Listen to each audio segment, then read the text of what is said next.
Hello, hello, hello, hello. What's happening?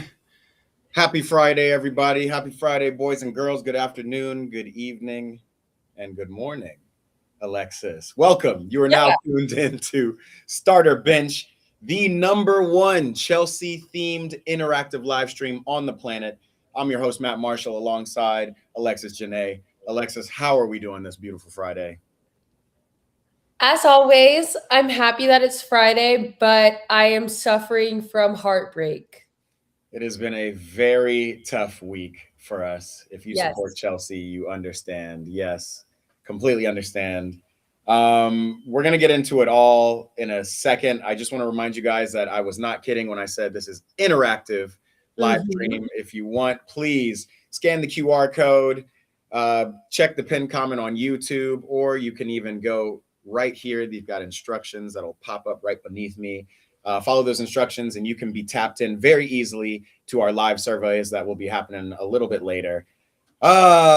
Chelsea, we've played a couple of games since we've last talked. We're going to talk about both of those games, most importantly, the midweek game in the Champions League. But before we do that, do you want to tell them what our topics for today will be?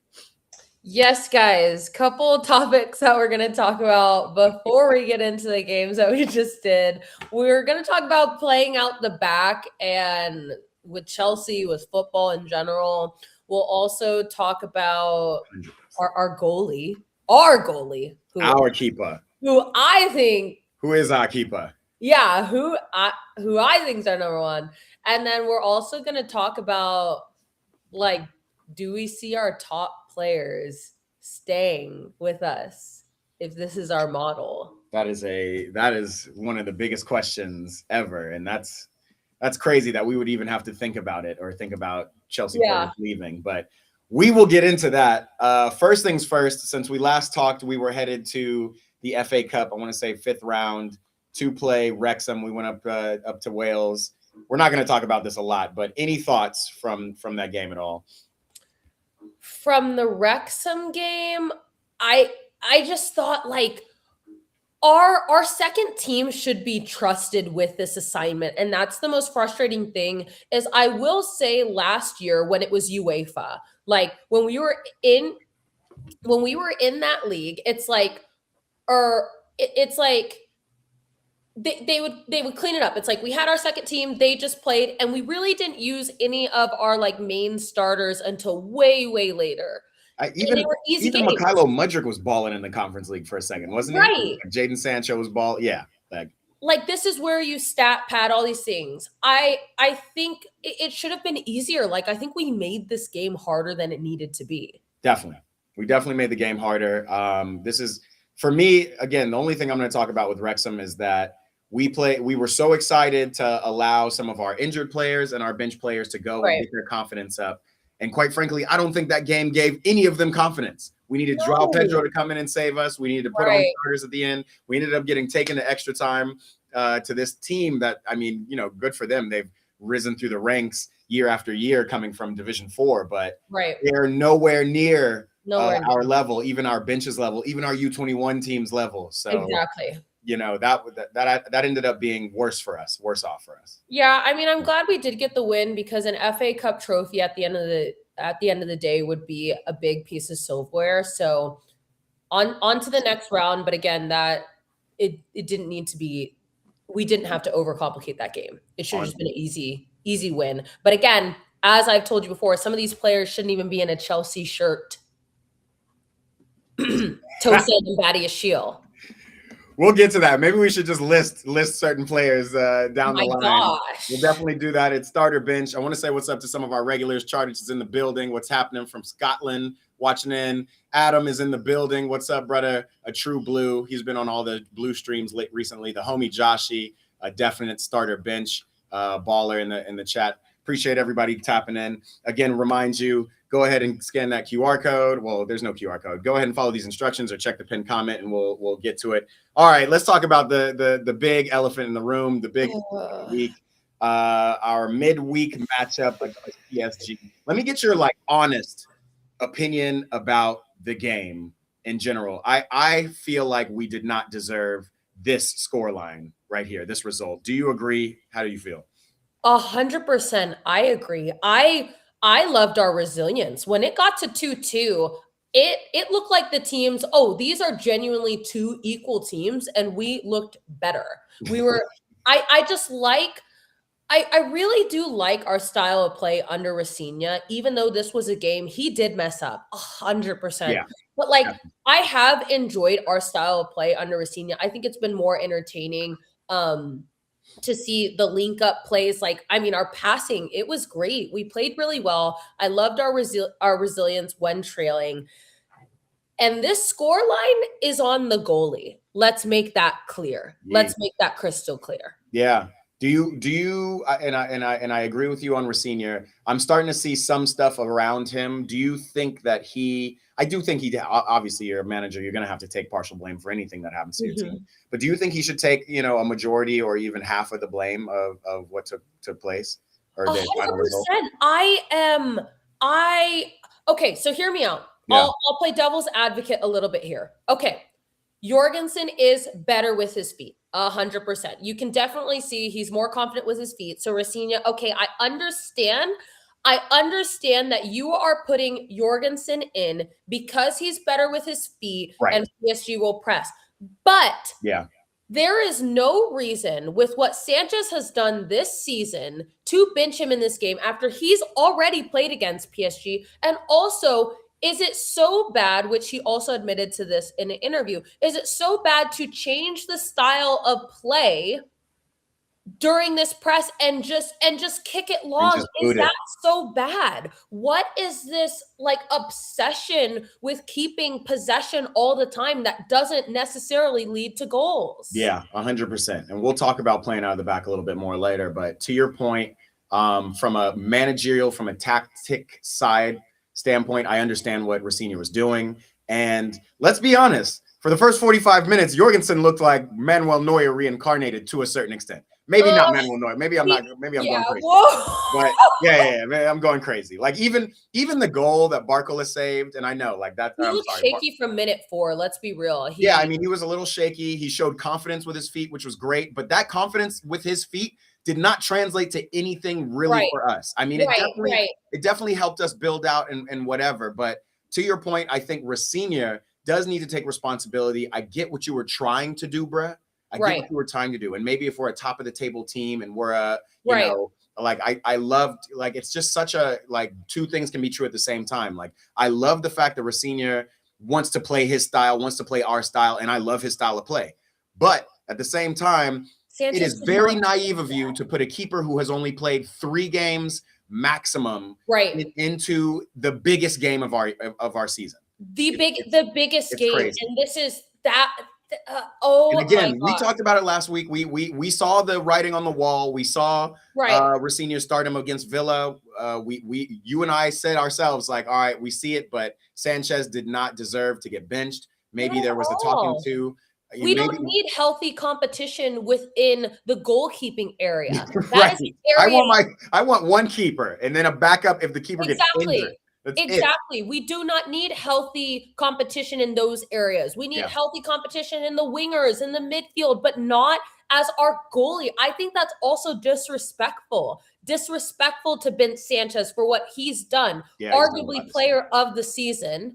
I thought that was extremely disrespectful and naive. I also want to add that Robert Sanchez, the max amount of goals he's ever conceded under Chelsea is 4. During a game. During a game. Damn. So, even with that, only played 3 games and he has already gotten. Even with that, I can guarantee you, there's no way Rob would have conceded that many. The first goal, unavoidable. The second goal, Fofana's defending. The third goal. I'm going to talk about that a little bit more, but yeah, go ahead. Terrible giveaway from Jorgensen. Yeah. But why are we playing back? The fourth goal was savable, and the fifth goal, weak hands. Yeah, 100%. Oh my gosh, I had to watch these, and I'm just like, respectfully, hear me out. Respectfully, Sanchez probably would have still had some bozo moments with the press. But again, why don't we it's 3-2 with Sanchez? I think it's 3-2. 100%. Same scenario, even him giving the ball away. I think the game 100%. is 3-2. Yeah. I let me get back to goal 2.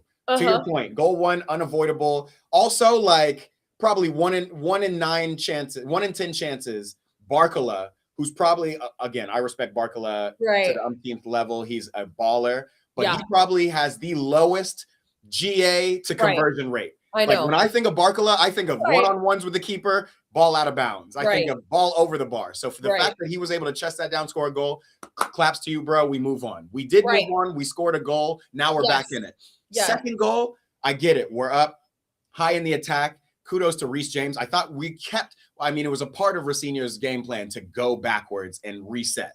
Like almost like resettle us and then reset and go forward. But there was a point where we had some offense that kind of broke down. Reece James looked like he was going to go back to Fofana or whomever. He does a turn, flicks it around, gets a 1-2, plays it into Cole Palmer. I'm thinking it's about to be 2-1. It's a goal. Right. Cole Palmer, okay shot, or probably a good shot, good contact, good save from their keeper. And then it's a counterattack.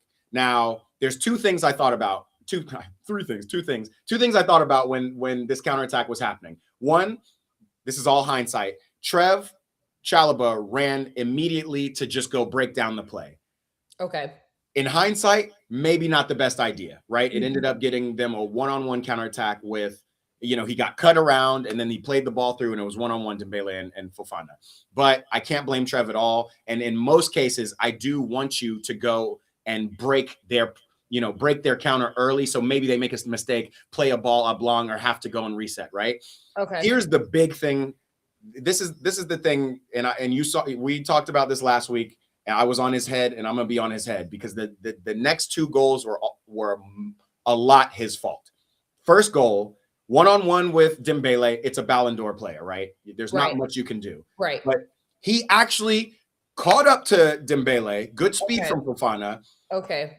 Squared him up. Dembele then cuts to his left foot. We know he's 2-footed, so it really doesn't matter. Right. I've played defense. I've played striker. I'm mainly a striker. When I'm a striker and I cut to one side and your body is still square as an attacker, I have you. All I have to do is be patient. You're either like you'll bite whatever way I did. When Dembele cut back on his left foot, Fofana should have shut off his option to go back right. If Dembele scores with his left foot, so be it. But the fact that you let this man cut back, and I get it, Cucurella was behind you. You didn't know where he was. You didn't know there was another, I think it was Due. There was another player. So like you didn't want him to get that left foot off. And we know Dembele is primarily left-footed, even though he's 2-footed. But the second he cuts this way, he shows you the way he wants to go. You keep him that way. The fact that he cuts you again, bro, got you slipping. We don't have good center backs. Don't have good center backs. And let me just add, third goal, Fofana had the ball. We were resetting it like we did. I don't know why we played back. I was looking at that and I was like, Reece James was wide open on the wing. Let's reset it, swing it around. I saw that too. Fofana did like this little weak, fancy step over. Like Fofana thinks he's a skill player. He did a step over, cuts back, and goes back to Jorgensen. Now everything Jorgensen did from there is all him. He did, but Fofana did not have to do that. Correct. It's kind of like, bro, what are we doing? 100%. And there's three players on both ends I want to highlight. I want to highlight on the meh end, and I want to highlight on the better end, our takeaways. I thought Gusto, Caicedo, and Enzo were great. Caicedo's passes, I mean, the depth and the IQ with those, I mean, pinpoint perfect. 100%.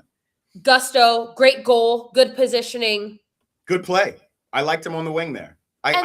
Yeah.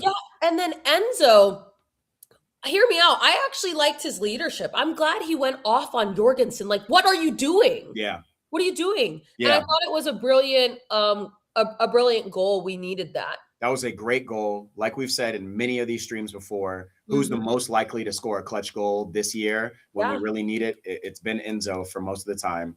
I will say that play-wise, for most of the game, I didn't see a lot out of him. But like we said, in that clutch moment, he was necessary. He was there. He was I probably think playing. he had great hold off too, to be honest. You think he what?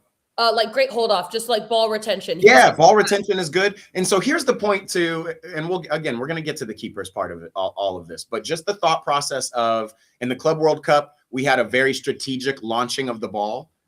Right. You know, like we don't need to play out, but I will say our strikers and our players up top aren't the best at hold up play. Granted, João Pedro did really well this game. He did really well when he had to, when the ball had to go long. He actually found himself on the ball and got us some time and space. But it kind of becomes a 6 and 1/2 a dozen the other. I'm just pretty sure Luis Enrique was like, hey, their goalkeepers and their defense cannot handle pressure. Press them. I mean, that's PSG's MO. And like exactly. I used to my thing is, why didn't we change that a bit? I'm going to adjust this by putting in a keeper who can handle the press. I don't think that's the solution. Yeah, it's not the solution, especially when he's not really the most elite shot stopper. No, I mean, he's not even the best shot stopper. Like, that was crazy work. That's a crazy debut. That's very naive because now we have to win 3-0, which I don't think is impossible, but 5-2. Are you? Yeah. So let's talk about post. Like, all right. So that's kind of the next iteration of this. Right. Is, okay. You know, all right. Jorgensen gave away the goal. Boo hoo. We were 2-2. We were on the front foot. We give away the goal. Shit. 3-2. It sucks. And then a goal pulled back, which I thought, okay, we're back too. Yeah, that's right. We did have a goal pulled back, and that was margins. That was like maybe inches. I know. I'm so sad about that, but again, like so happy about that resiliency. You're right. I forgot that the Enzo goal was that an Enzo goal? No, It was Giles. We were in this game. No, we were 100% in this game. We were in this game, and even then, I think like the air got taken out of us after the goal, but we like you said, we scored again. It was offside. 4-2. Yes, but then Jorgensen gave the ball away again at 3-2. He gave the ball. We scored, but we got to take him back. Then he gives the ball away, and I think that's when the mentality dropped. Like, bro, what are we doing? Well, when you can't trust your keeper nor your defense, I just think. I personally think it's better to still just play long. And I think there was something that back when we were looking at Maresca versus Rafinha, we could see that Rob Sanchez's balls were longer under Maresca versus Rafinha. And his long ball is pretty accurate. We're talking about, keeper's not good with his feet. Yeah, he's not controlled. He's not going to like. And I think Sanchez has had an assist, right? Didn't he get an assist? Sanchez has an assist. Remember, he had more GA than Delap, or like the same amount of GA as Delap for a long time. Yeah, I mean. Very disappointed in the strategy. And poor Reece James got absolutely mopped by Kvaratskhelia. Yeah, man. Yeah. Jeez, that was brutal. He's a baller. I would pay for him. Guy is a baller. I mean, the guy is a baller. It's so funny. I mean, that shows you the wealth of talent PSG have too, to bring that guy off the bench, to bring Lee Kang in off the bench. It's like they brought the Korean Football of the Year off the bench. Yeah. They brought another, like they just had everybody on their team. And again, whatever. But when you look at even that goal, I think Romeo Lavia had gotten in at that point.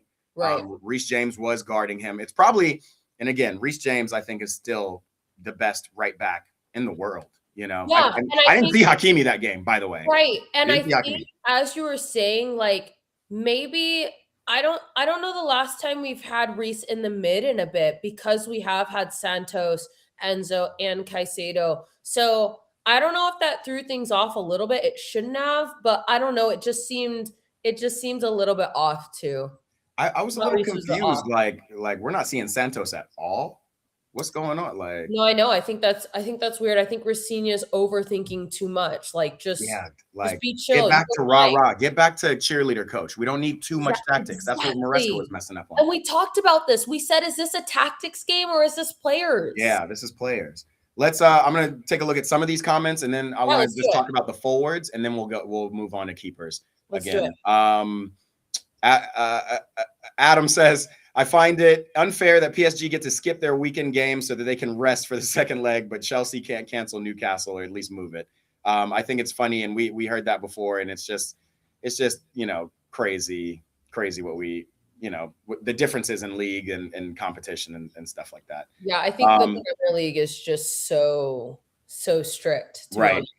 Dilapator said Philip made some mistakes, but so did the entire team, which I agree. Philip made the most egregious and the most ridiculous. I also think he just got too comfortable. Like, he did have a couple of moments where, like, he's you know, ball faking and players are sliding, and then, you know, and it's just like you just got too comfortable. But let's talk about offensively. Okay. Obviously, we were always kind of coming from behind. You know, what did you see? Let's go player by player. What did you see in Cole Palmer? I just think his decision making is poor, in the sense of, like, Enzo's ready to get the goal winner. Cole's not ready for it. Cole's taking an extra thought versus Enzo's like, okay, first time, boom, done. I just think Cole, if he wants to return to his form, granted, I know he's with an injury, his decision making's got to improve. A lot of these, they need to be one touch. He chips keepers. He does this. This is like him. This is what we think of you, you know? Right. He's not living up to the expectations. I don't think he had like an extremely poor game, and I think he was important. It's not like there was anybody I would have replaced him with, right? Maybe if Esteval was healthy, I'd see Esteval maybe on it. It's tricky subbing him without. It's tricky subbing him because you never know what he's capable of. I will also say, though, he gets the utmost respect. He was the only player who was man-marked the entire game. João Neves literally was following this man around the whole field. Well, they learned their lesson after the 3-0. But, like, this right here, don't give him I was just pissed just because, like, we beat you guys fair and square 3-0. No, like, errors, this and that. Yeah. I feel like we lost this game. I don't think fair and square. We gave him this game, for sure. And I think that is a resounding feeling. And I think real, even neutral ball watchers are not sitting here laughing at us because we're trash. Like, it literally, and I mean, even the pundits, the best of them, the Champions League pundits, Jamie Carragher, whoever, are saying, you know, like, this was a really good game, which it was for really 75 minutes of this game. Yeah, it was the most riveting, intense first leg of a Champions League match thus far, right? Yes. Thus far this year, right? Let's go to João Pedro. Give me your honest opinion about how he played. I would have loved for him to do more, but again, I think he was tightly marked too. As a striker in those games, it's going to be hard, especially if our goal isn't to play like those long balls that we saw the first time that we were playing PSG. I thought we were going to get more out of him just because he's in such good form. I knew a goal was there, and he ended up getting one, but it got pulled back. Yeah, and that was so unfortunate. I mean, I think I saw the second Enzo played that ball back, and then we kind of went and crossed it into him. I felt that it was offside, but I also felt like that had that not been offside, that was the type of goal that he would have deserved out of this game. He worked hard. He didn't get as many touches on the ball. When he did get touches on the ball, it was supremely to try to hold up, and release pressure. And so that would have been, kind of an informed striker type goal that he deserved. So that's unnecessary. For sure. Let's do Pedro Neto, and then we'll move on back on to keepers. I thought his speed is so good, and I'm glad we used that. I wish we would have just kept him on. I thought that was a weird sub. Yeah. And then also speaking of Pedro Neto, he's actually banned for this next upcoming game, and he's fined. Yeah, we're gonna talk. We got a little. Well, we got a little survey question about that a little bit later. So let's move on. Ball boy is crazy. Huh? Yeah. Well, okay. Yeah. So to add to that, and you could tell that, like, I'm not sure when the extra penalty came down. I think it came after this game, but you can tell that he was remorseful immediately. He was in the moment. Right. But that ball boy. No, that's on him, and I really hope that they don't. I don't want this to get twisted. Like, he rectified immediately. He picked up. He was kissing the kid and everything. Now, granted, that kid was being trying to not give him the ball. You're being an asshole, bro. And he didn't really. He just kind of pushed him and grabbed the ball. Like, it wasn't like he. I mean, we saw Eden Hazard do some real shit to a ball boy before. So like, it was whatever. I do not think at all that Pedro Neto has a disciplinary issue, and I think immediately after it happened, Liam has definitely given this team a talking about disciplinary issues, and so I think he snapped into place. So that's just it is what it is. Yeah, and I'm not looking at him as the disciplinary issue guy. So I think it's crazy. Yeah, it's that crazy. he's getting reprimanded in this way. Yeah. Do you want to say anything on Caicedo? Any thoughts on Caicedo from that game? Or, I mean, yeah, no, I thought his passes were insane. Passes were great. Were awesome. Again, we're seeing a different side of Caicedo now that he's not holding the brunt of defensive effort. Obviously, he's still, you know, we're able to see he's able to provide kind of similar balls that Reece James is able to give. Yeah, he sprays those balls left and right around the field. He keeps the balls moving. His ball retention is amazing, and he put in some good tackles, especially in the first half too. And I think the thing that makes me upset is, as long as Caicedo is going for the ball and his body follows, stop making it a foul. There were some of these plays, I'm like, he got the ball and the player after. Like, yeah, and he got the ball way more intently than he got the players just collateral damage. The style of how he does it, it's legal. So it's like, hey. I guess it's not legal in this day and age. And I'm not one of those old heads who are like, oh, back in the day, they used to, you know, break legs and it would be not a car, you know, like it's not that. It's like, nah, bro, he's winning the ball, bro. Like, I don't want to hear anything. We're gonna move on. I want to remind you guys, if you have not already, please make sure you subscribe. We are here. Starter Bench. Subscribe. We out here. Subscribe here on the Eat Pray Ball YouTube channel. That's where we are. You can also find us on social media on Instagram. These are our Instagram, Starter Bench CFC, and our personal ones if you ever want to talk some shit to us. And also, pin comments on the YouTube so you can join the survey. We're about to start the survey, or you can follow the instructions below. First, before we even get into the first survey question, let's just get into one of the top topics of the day. Playing from the back. Now we can go a little bit deeper into playing from the back. Is it necessary tactically in this day and age? Is it necessary tactically for this Chelsea team, or is it just kind of this trendy luxury that teams are doing? What do you think? What say you? I think that this is such a trend in this day and age. I guess if you're a professional footballer, you should be adequate with certain abilities. But for me as a goalkeeper, I am not. If I'm recruiting, I'm not picking a goalie based on what they can do with their feet.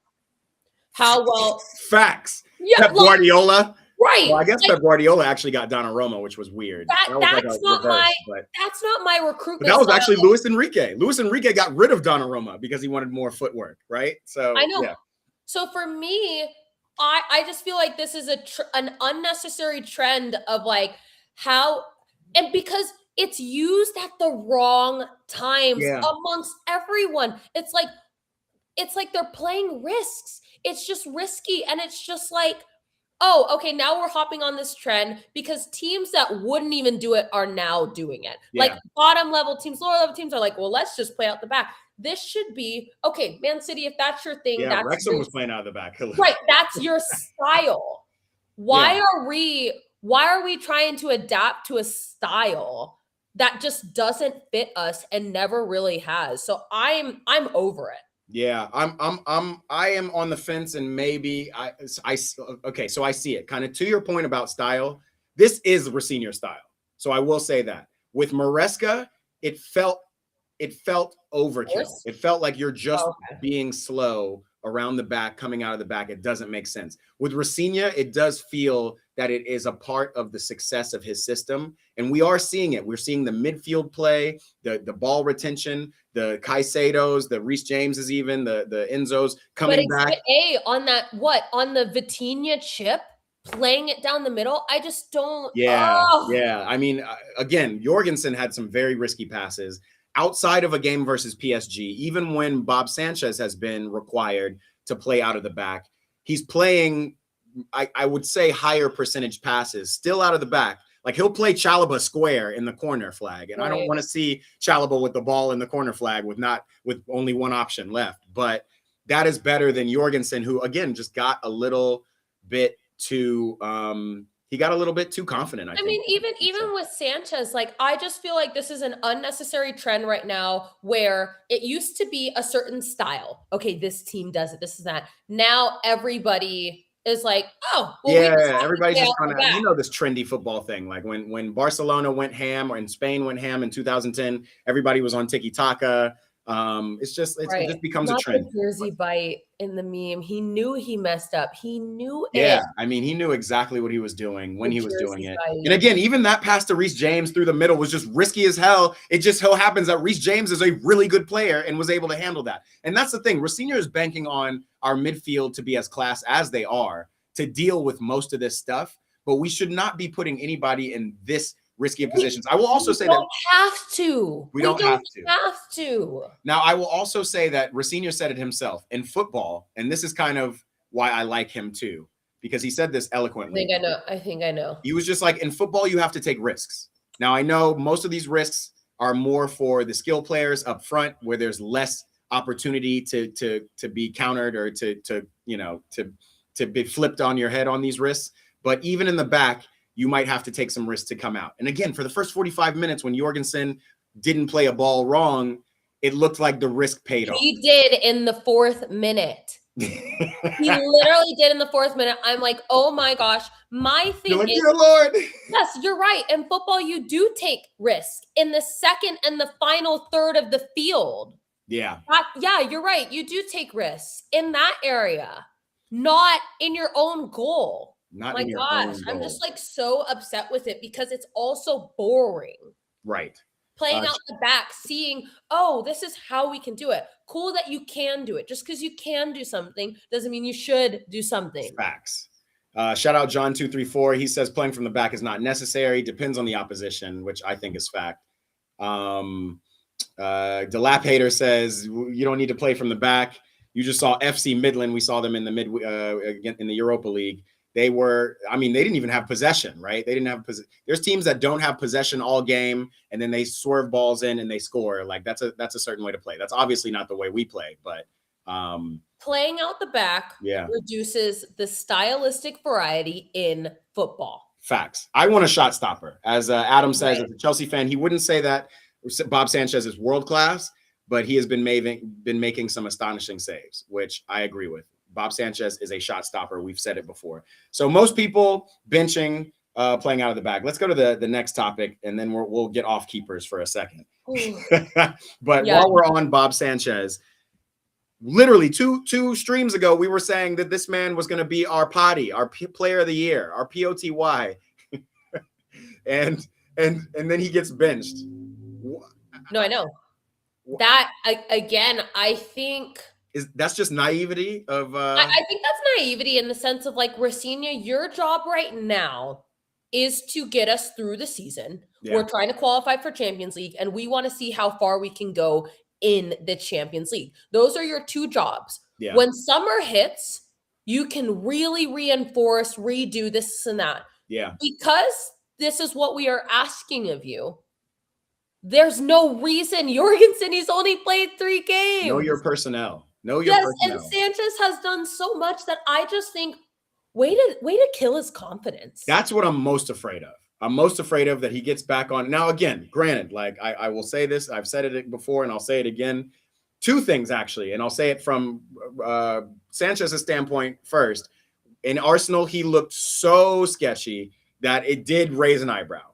But an eyebrow raised for a player who otherwise has not put a foot wrong this year, it does not warrant benching in the biggest game of our year. I will also say Racina has shown us multiple levels of his coaching.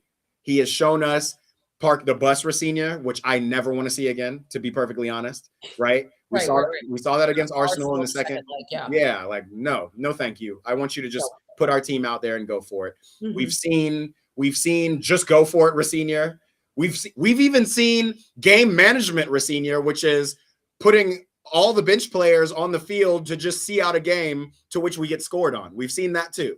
Yeah. So you think, I just thought with this game, there would have been a bit more like maturity. It felt so volatile. I just don't, when I look at the players that were down the line on the bench, I just don't know how, definitely naive in the team selection, just with the keeper at least. Right. But in terms of maturity, I don't know what you do. You're down. You're 2-2. You believe in your team. Yeah. The bench is like and the bench is like not going to help. So yeah, the only thing I would have changed was Sanchez. And again, we can see that Sanchez in his career under Chelsea has not let 5 goals in. Yeah, so we can rest assured that it probably wouldn't have been. It wouldn't have been 5. I mean, 2 of those goals for sure. The last goal for sure, Sanchez had too. Huh? I was saying the last goal for sure, Sanchez is saving. For sure. I think Kvaratskhelia worldy. Sanchez is getting a hand on. No, I know. I really do think that. I really do think so too. I'm not gonna lie. This might just be a height thing. I think Sanchez might. I might be delusional with this one, but the Vitinha chip, which was also absolute class. I think Sanchez might be jumping backwards and maybe getting a touch on that. Maybe he's not getting. Maybe that's going to goal. No, but definitely 2 of those goals. The worst part is all of those goals were low-key very good. That's the toughest part. So good, but they were so based on our mistakes. It wasn't like they were so good that they had interplay and they just went ham. Right. Like none of their goals was it like, wow, shit, oh man. You know, the closest one was the Kvaratskhelia one because it was bad defense. But again, a keeper, that wasn't just corner pocket. A keeper who is a elite shot stopper, like I believe Robert Sanchez is getting to that 100%. You brought up this question, and this is a really interesting topic. Are we worse than last season's team? Is this a worse team than last season's team? Based on our results right now, I guess if you're counting the fact that we're in the Champions League, I guess that technically would, if we've qualified for the Champions League, then maybe that's better. But I brought this up because I'm like, if we're losing to PSG in this way, and if we can't see out certain games, like, you know, the Leeds games, this and that, I wouldn't be surprised if some of these top players are like, okay, I'm done with this model. I want to go to a club that's ready to win trophies, that's ready to win trophies, not has won trophies way in the past, that is ready. So I brought this up because I'm just like, that might happen. We might see, I wouldn't be surprised if we don't start winning major trophies, if Palmer's like, I'm going to go to a different team. I think this is aggressive, Alexis. I do. I think it's like Chelsea is one of the top and most premier clubs in the world. I don't think you go to Chelsea and then go, I need a bigger club. Like if you do, you're going to like Real Madrid. Exactly. Or Barca. Barca's supposedly eyeing Neto. Did you see that? Which is just Barca, like, get out of here. Hey, yo, he might pop off like Rashford. I'm not gonna, like, again, y'all might call me a Barca hater. I talk about them a lot, but Barca is on downtrend. You know, if not for Lamine Yamal, Barca would be in all the mud. They would be in Man United, Liverpool levels of mud right now. Downtrend is still crazy. They're like they're the gold standard, whatever. Yeah, good luck against Newcastle next week, boys. No, the thing is, Chelsea is a big club. It is the best club. Yeah. Ever. But I know. Tell me you're a Chelsea fan without telling me you're a Chelsea fan. Right. But it is. I mean, it's a big club. I can't see the core that we have. Like, I really think the core we have believes in themselves, believes in this team. And it's a good vibe. Like, it really feels like a good vibe. Outside of, you know, Enzo, who's like, Jorgensen, what the fuck are you doing? Right. Outside I love of that, it. it's like, like you don't have any room to pantomime any frustration. Kick the ball out. You're supposed to be good with your feet. That's it. Right. Yeah, we can move on. And but then anyway, Reece he signed till 2032. That man is actually proper Chels. Right. Exactly. He just signed on. That's crazy. I love that for him, that he's a Cobham boy and is Cobham's best and is just here to stay. Like, you even look at the like, not this last year's team, but teams 2 years ago, like, it's crazy that he's the last of the Mohicans, and he is like proper Chels with the Champions League. It's funny looking at this 2024 squad just last year and seeing people like Jadon Sancho, Joao Felix. Remember that? Like, wow, I would actually love to have a player like Joao Felix, Mykhailo Mudryk, and Christopher Nkunku. Like, a completely different team. I personally think we're a better team than we were last year. I just think we were out of sorts. Okay. I think it took Maresca pretty much all season to really find stride, and then he found stride. The thing is, it's like But certain players were better for us last season that Facts. aren't good for us this season. That's what John just said. He said last season, look at the players we had, Joao Felix, Madueke, and Kuku. And I agree. I definitely agree with you on that. I think we're a better team, maybe cohesively. Yes. Especially with this Racine kind of lineup. But I think could Joao Felix play in the 10? And I think Joao Felix, if he was still here, he would make the squad for the other games. For the Carabao Cups and yeah. So I think it's interesting. The personnel, we've got way better. Or when Cole Palmer's out, Joao Felix steps in. That's a much different. Like last year, we had Levi for a bit. So that's true. Damn, off the strength of Levi alone, they might have been a better team last year. No, low key. Low key. All right, we're gonna move on. Again, I want to remind everybody, come participate. If you want to be a part of the survey, type in these instructions or follow the pinned comment. Back to our boy Reece James. We've said it a couple times on the stream already. Signs a new Chelsea contract. He's actually the last of our core, and that's Cole, Enzo, João Pedro. He's the last of our core to sign a longer-term deal. His deal was supposed to be up in 2028, I believe, and we got him early. We got him to sign 6 more years for Reece. Starter bench. Is Reece James Chelsea's most important player? 100%. He's also, and I know you talk about this before, like locker room presence, things like this. Like, he's our captain. He is our best player. He can also play multiple positions.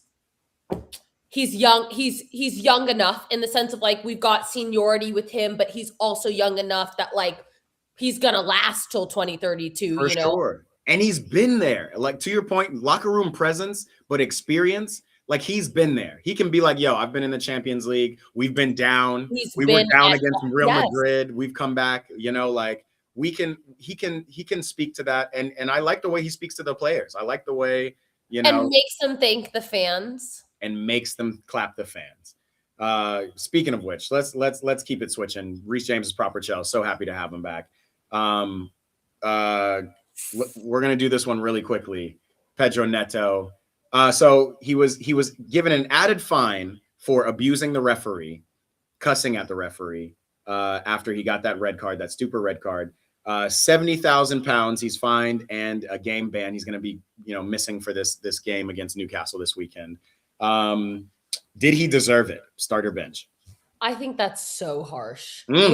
With what we've seen Delap go rogue, WWE dumb stuff.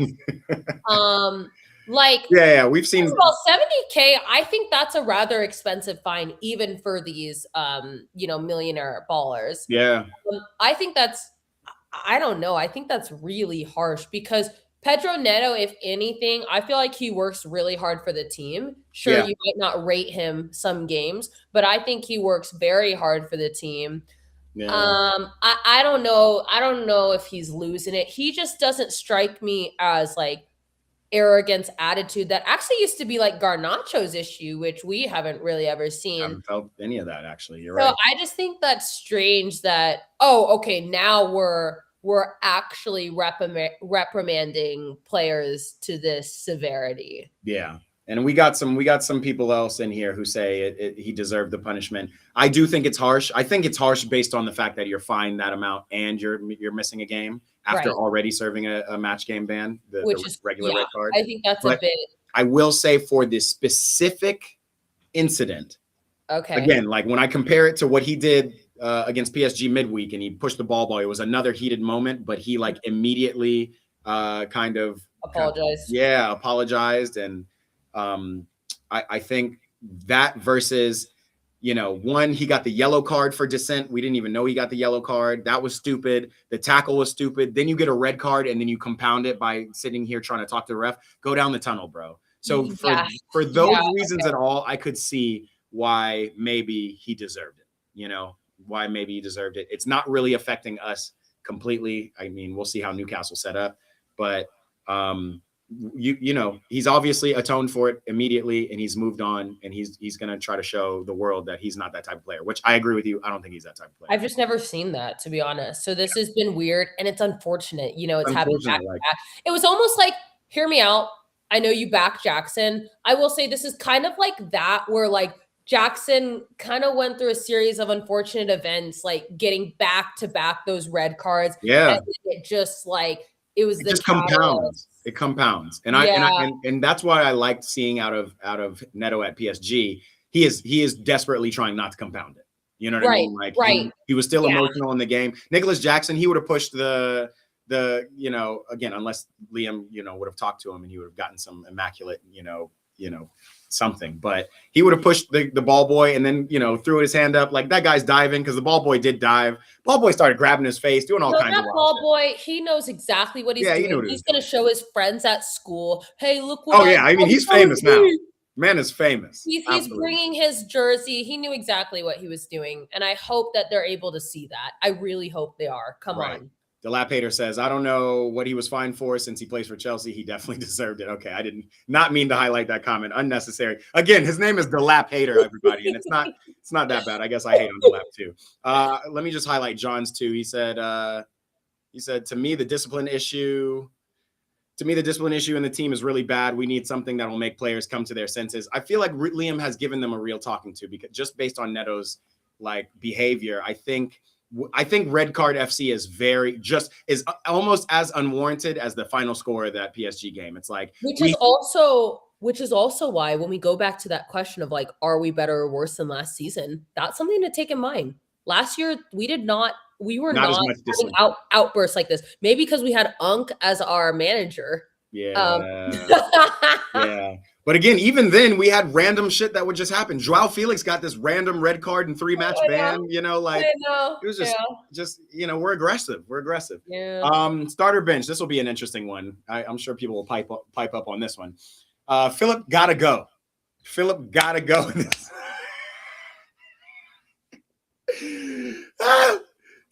Throw that bag over your shoulder, brother, and get up out of here. We need to be serious. This isn't personal. This isn't personal. This is like, we need seriousness. Yeah. We need to be challenging for the title. We need to also be challenging for a Champions League. Those are things that need to come in the near future. So therefore, we cannot extend your time. We can't extend your time. I just want to remind you, I'm sorry, the survey might be a little confused, but it's Philip has to go in the summer. So are you starting that? Are you here for that? Or are you against that? So I'm going to go ahead and I think if you click bench, I'm going to double time yours and we'll go to start. I am not one of those delusional fans who see something crazy go on and then immediately want to axe you. But at the same time, I don't think Philip does anything more to this team. I think Petrovic can do just as good of a job, but even bigger than that, I think what I saw out of Philip after those mistakes in the PSG game, what I saw when his captain, the leader of our team, Reece James, told him to come and clap the fans, and he walked to the tunnel. Speaking of which, shout out Bob Sanchez, by the way, because I think it was him who turned Philip around and pushed him to go. That is not the mentality for somebody who's been waiting desperately to show his ability. And then you put in a stinky ass performance, and then you want to be mad. No, I know. Right. You want to be mad. We mad at you. Some of us are heartbroken at home. Right. We're literally heartbroken, especially after the performance we put in. We move on. I think it says 67 bench, but I think most people are just saying bench Jorgensen and get him out of the club. Look at this. This graphic is the subs we had available to us in that PSG game. I've been hearing a lot about this. Should Liam have gone to the bench earlier? It's the 70th minute. You're 2-2. What do you think? I honestly think maybe no changes. Because look at this bench. Look at this. Look at these people, and tell me who would have helped any of this situation that we were in. 3-2, 2-2 doesn't matter. No, I honestly think, and actually after the changes, we ended up conceding. The thing is, yes, at the 70th minute, that is when a team should want to change. Yes. However, with our bench, I think probably no changes, just because we started to deal with some problems after, and I just It just and then it just went downhill. I mean, from the 70th minute, from the three goal, even at 3-2, I thought about it and I was like, all right, it might be time to close up shop. And then I had that flash of us trying to close up shop against, who was it, Burnley? And we threw on Tosin and we threw on Badiashile and we got scored on. And I'm just like, bruh, no, I don't want Tosin. I think somebody said earlier, I wanted to highlight the comment, but it came a little too early. But it was something about Tosin got to go, like it's just, yeah, I'll never find the comment. But yeah, it's just like there was nobody really who could affect the game. I think if Esteval was on the bench, like we said, maybe we would have thrown him on. Pedro Neto was definitely getting tired. Joao Pedro, I saw, was definitely getting tired. So there was a point where it was like, fuck. I mean, PSG's press, like, man are fit. Yeah, they are fit. They're running all around. But I will also say, I think it was the 55th minute. And by minute 65, Luis Enrique had made 4 subs. Yeah, like he had brought in everybody. We have to get to that point, which is why I think Josh even said this earlier. Of like last year's squad had better depth, which is crazy. I know. We had 40 players on our roster. We literally started starter bench because we had an inflated roster, and we were interested in having these surveys come up and decide who would start for this team. And now it's like we have our starting lineup, and now I can't even imagine not one player coming off that bench. Romeo Lavia, who dropped a stinker against Wrexham, by the way, came off the bench and did okay. You know what I mean? Like, I can trust the midfielders, but we already have a plethora of midfielders. Like, we need players to come off and give Joao Pedro, who would run his ass off up top, some relief. We needed Pedro Neto to get relief, which I was fine with Garnacho coming on. I was not fine with. I mean, that's fine. He's got just as much speed as Neto. I just think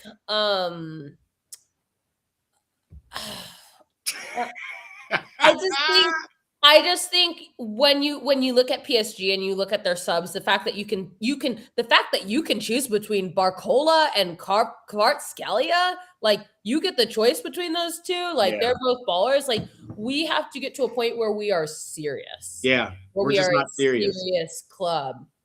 Just want to highlight this. Gloris, welcome. What's happening? Been a Chelsea supporter since 2005, and this is the first time to see that the club lacks respect for us supporters. How can you win matches with such an undisciplined team like this? And I will agree. We've been in a weird, and a lot of this I could probably blame on Blue Co to a certain extent. We've been in a weird transition. Like much like, again, not that this is a great comparison, but much like the fog of COVID is still among us. Like I can't really imagine a pre-COVID world anymore. Like the fog of losing Abramovich so abruptly and then getting Blue Co and then having Blue Co sign all these kids is just a lot. And so we are a club in transition. And that's kind of why I still back Racine, because I think of all managers, understanding kind of the stepping back and understanding the weight of all of this. You can't just be a manager. You got to be a people person. You can't just be a people person. You got to be good in the press. You can't just be good in the press. You got to understand how to keep your team disciplined. All of that stuff is important. So I feel like, and I can also trust that Racine won't be playing Jorgensen anytime soon. Can we trust that Racine learns from his mistakes? I think so. And if not, that's when I'm going to start looking at you a little funky. Yeah, 100%. 100%. If I see Jorgensen again and it's not in the FA Cup, I don't know. We had this question on a couple of streams ago. It's back. Where are we with this? Should we have FA Cup? And I mean, we're not in the title race, so it's stupid. So we literally have FA Cup to vie for. What are our chances at Silverware? Do we have a chance? Let's not be delusional, Chelsea fans. Let's not be delusional. I don't want to be delusional, but I don't even think we deserve it. Are you kidding me? To go against Aston Villa and batter them. Yeah. Batter them. Like, I need these players playing for the badge, Yeah.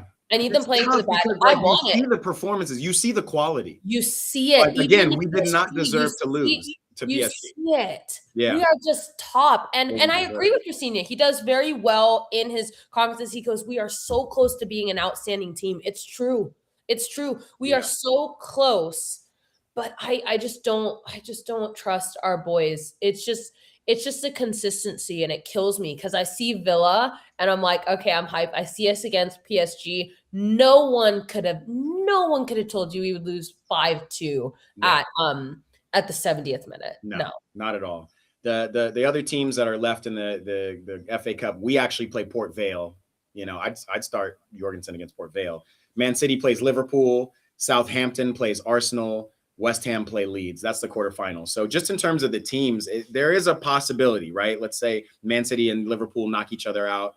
You know, whoever gets it. Man City's not been that great. Liverpool's been in the mud. I expect City. FA Cup could be really good for us. It could be, and then we could see like a semifinal with Arsenal and City, and then we would get West Ham versus Leeds, the winner. I mean, we could get an easy road into the FA Cup final. Yeah, it's possible. So I'm gonna stay unnecessarily delusionally optimistic, and I'm gonna say I'm here for it.